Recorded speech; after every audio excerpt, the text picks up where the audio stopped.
this is Brandy. Hey, this is your man Dave again. Welcome back. Welcome to Season 2, Episode 1 of Relationships and Family Matters. That's right. That's right. It's exciting. Brandy. We're in our second episode. That's very exciting. I have to wrap my brain around that. That's pretty cool. Okay, well, wrap on then, Dave. Last week, we were dropping off our youngest child at college. We were. How do you feel about that?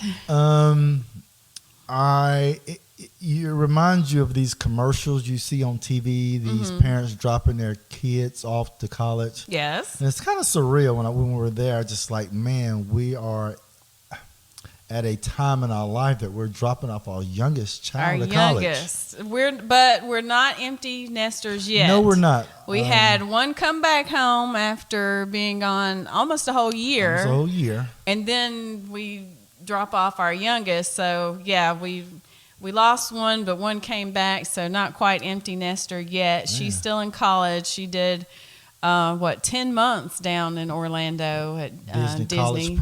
College program. Yes, and she now had a blast.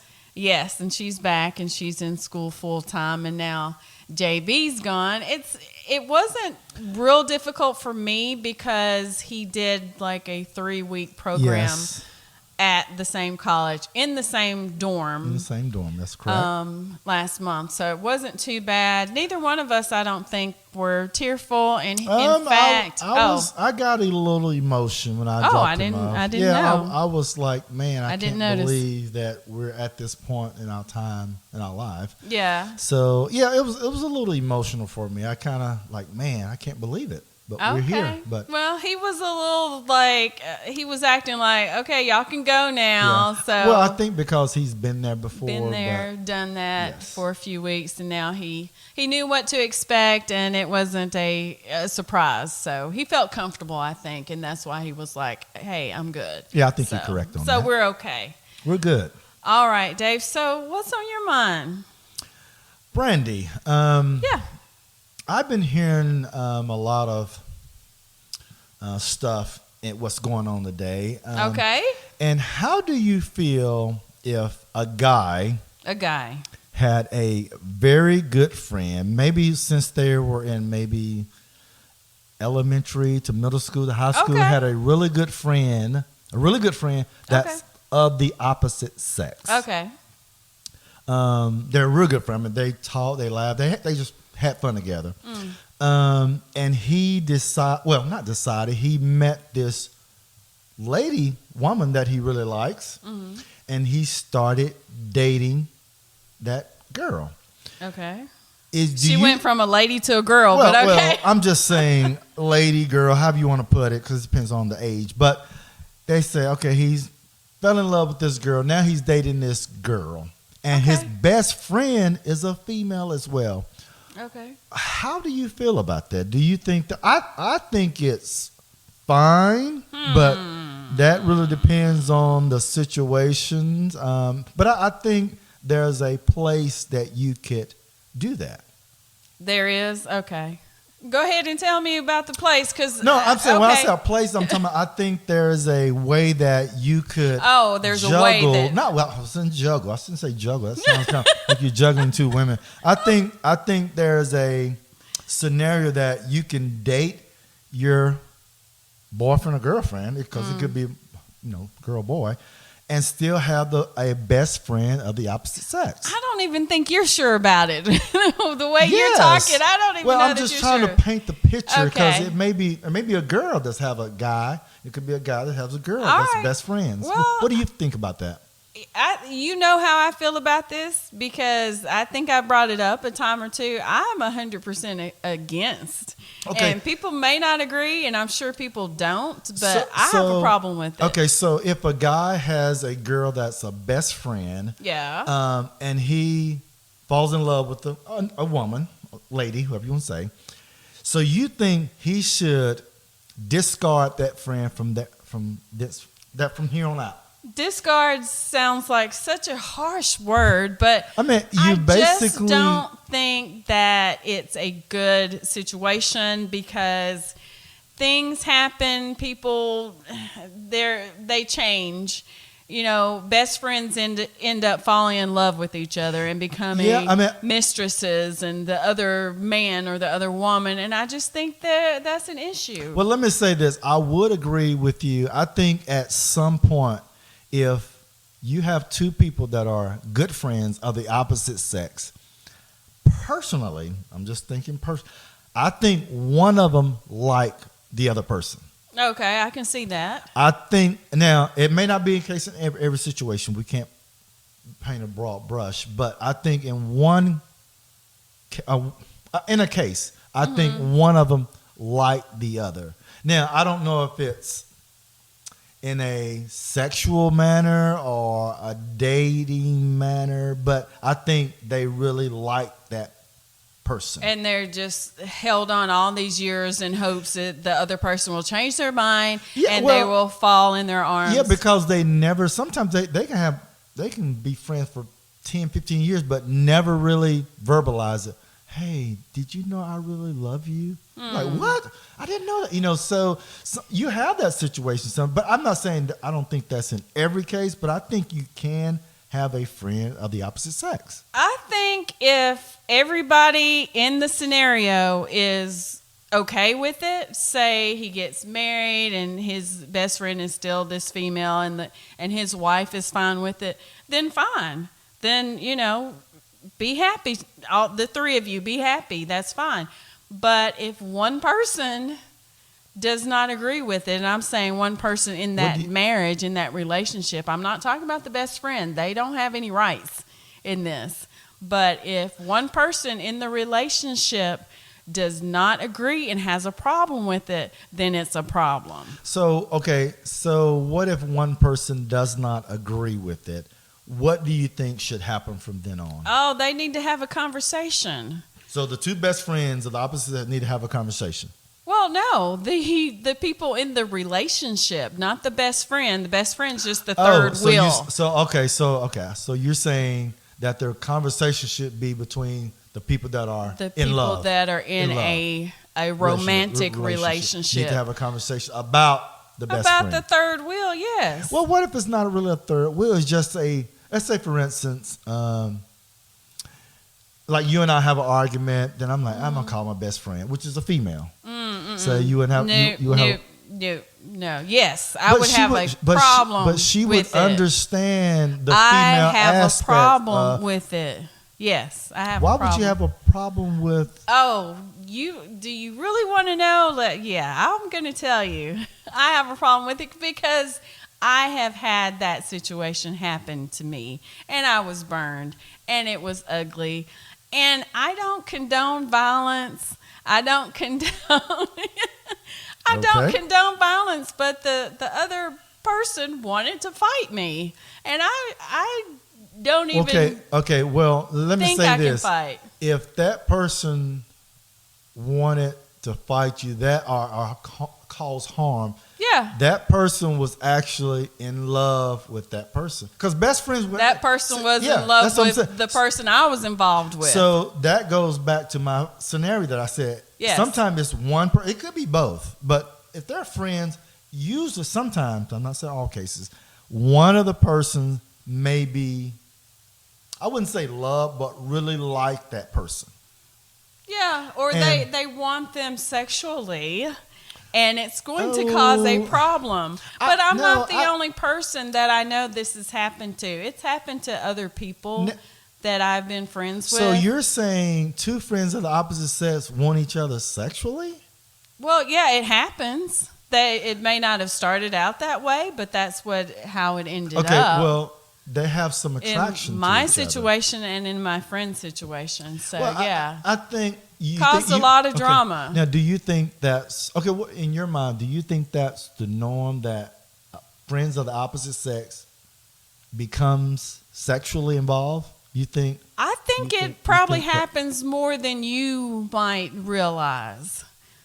I think it happens, and it's a problem. No, if you're sexually involved with a friend of the opposite sex and you're trying to date someone, yes, that's a... issue. But even if you're attracted to that person, not necessarily you're having sex with them at the time, that you've had this long friendship and you're not having a sexual relationship, but you could be attracted to them and it could turn sexual at some point, which will cause a problem in your relationship. Well, it goes back to what I said. If you're attracted to that person, you like that person.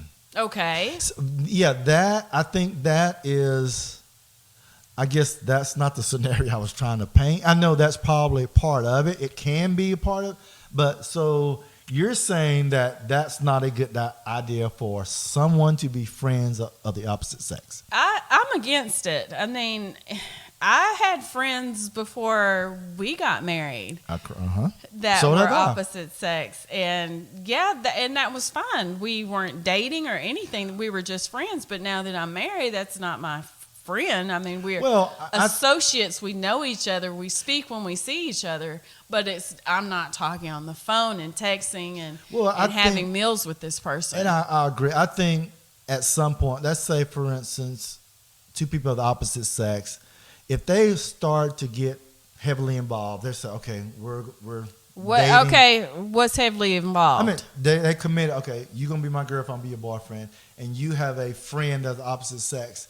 If he or she does not respect that commitment between those people, right, that means that person really likes that person, and they may try to interfere and try to break them up. Now, if they say, "Okay, I'm so happy, he's a great girl, he's a great guy, I'm glad you guys are dating." Now, if they say that, that's a good friend, and they respect their position.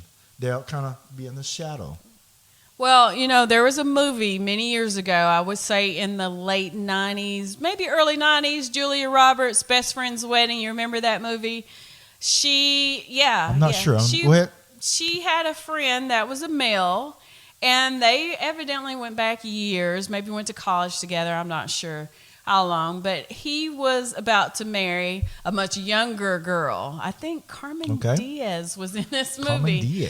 Carmen Diaz. She just went off the scene a little bit. She's kind of retired from acting. Dave. Yes. Okay, anyway, he does this. But anyway, stay focused, please. My Best Friend's Wedding, Julia Roberts, and he calls Julia. She lived in another city. He says, I'm getting married. She comes to where they are to be there. I think she's going to be a bridesmaid. But anyway, she's jealous. She's jealous. And actually, she wants to tell him that she loves him.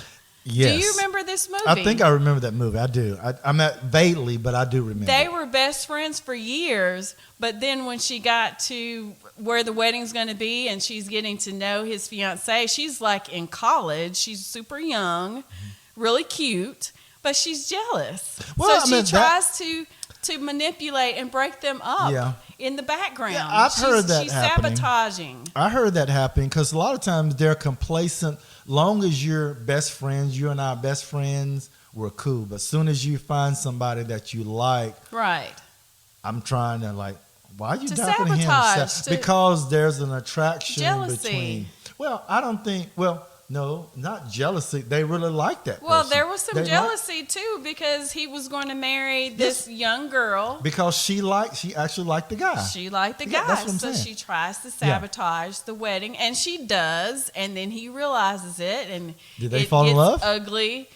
No, they don't. So that goes to my scenario. Sometimes if you have two people opposite sex, one sometimes like the other person. Yes, I know. And sometimes that causes a problem. But sometimes this not the case. Sometimes they're mutually just like friends, just strictly I understand. friends. And if all three people involved are fine, then it's all good. But if one person like myself says, heck no, I'm not going to stand for that. So, then, you have to respect the person that you're in the relationship with, in the committed romantic relationship with. You have to respect that person. Let me ask you a question. So what would this conversation be between the two people are dating and the person has a best friend of the opposite sex? What conversation would take place? So when they start dating, I'm sure it may not come up right away, but maybe a few weeks later... Maybe a few weeks later, you get introduced at an event or some kind of gathering. Sure.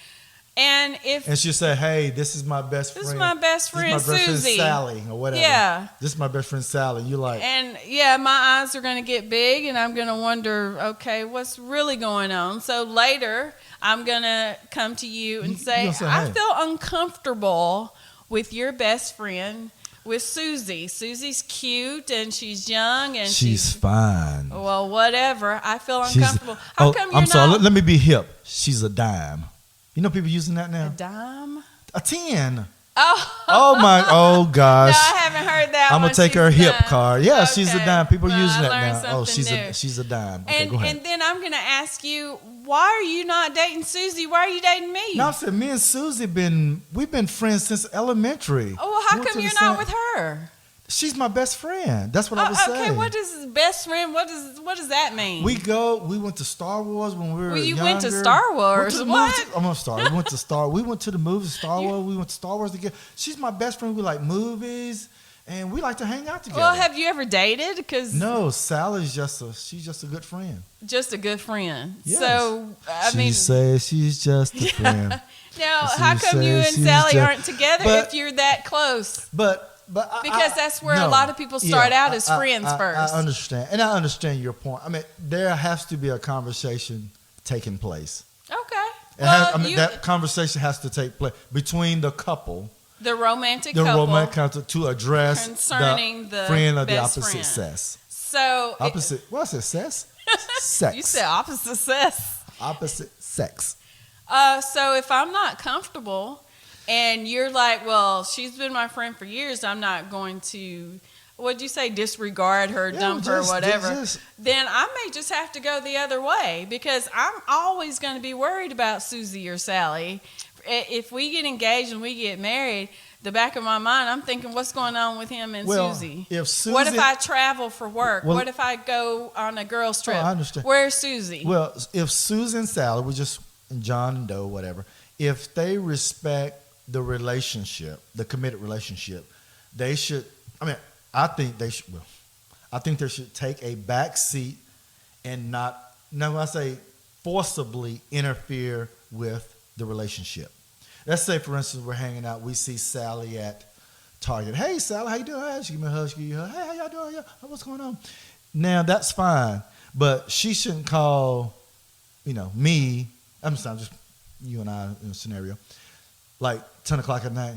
Hey, what's going on? No. She would hear from me about that. Well, I think that's when the respect comes in. You have to respect the relationship. Well, that's when Brandy gets to fighting, and Brandy doesn't even fight. Well, let me say this. Sometimes it's not of the opposite sex. It can be your girlfriends that are jealous of a relationship. That's why you don't tell your girlfriends all your business. You can talk to your girlfriends, but you don't tell them everything. Now, what is everything, Brandy? Well, don't go down deep. Don't tell them everything. Well, some women talk about their sexual encounters with their husband or boyfriend, with their girlfriends. That's something that they do. You shouldn't do that. That's my opinion. I don't do it, and I think it's for the best. Well, sometimes it's a issue of sometimes the bedroom may not be. How I want to put this? May not be going well. I'm waiting. May not be going well, and sometimes they'll talk to their girlfriends about, hey, what should I do? How can I make our sex life a little bit better? No, I don't do that. But I understand some people do have those That's conversations. Fine if they feel comfortable. They're trying to learn or get advice because you can go on the internet and make videos, but sometimes it's good to get advice from your friends. Hopefully your good friends on certain things. Do you do that, Dave? No, I don't do that. But I'm just saying, I know people have to have. I don't do it. I don't think you need to discuss your sexual encounters with your husband. Why do you think that's important not to do that? For me, I don't feel comfortable doing it. I have good friends, but I just don't. We don't talk about our sexual encounters with our husbands among each other. I don't feel comfortable discussing it. Well, you just don't feel comfortable discussing it, or you don't feel comfortable expressing what happened. Okay. Because that's two different things. None of the above. It's private and personal, and I don't discuss it.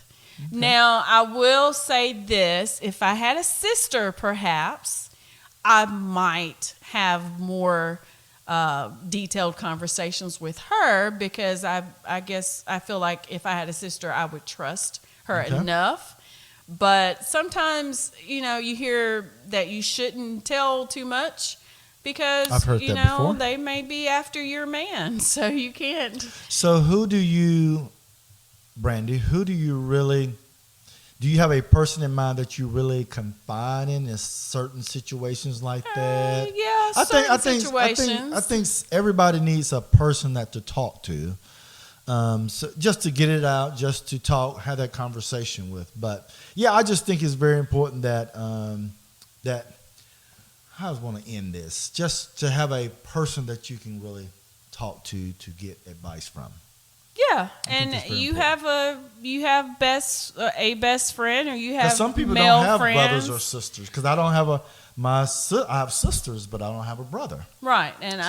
I didn't have a sister, so yeah. I mean, I've talked to my female friends. I don't have guy friends that I talk to about things like that, and so yeah, we do have conversations, but not super personal. Well, and I don't really want to know what's going on in their bedrooms, to tell you the truth. Well, that's none of my business. Well, I don't think it's in detail. They're just saying, hey, we're experiencing this. I honestly, seriously don't want to know. Okay. I really don't. Because that's awkward. Then you end up going to dinner or something, and you have it in your mind. Look at Jim over there. Look, what is he doing? I don't. He's having problems getting it up. You know what I'm saying? OMG. All right. This is where we end episode 1. Season 2. Season 2. All right. Call us at 615-930-1251. Email us at brandyanddavidpodcast@gmail.com. Thanks, Dave. It's been an interesting conversation. Thank you, guys. Thanks for listening. Peace out. Bye-bye.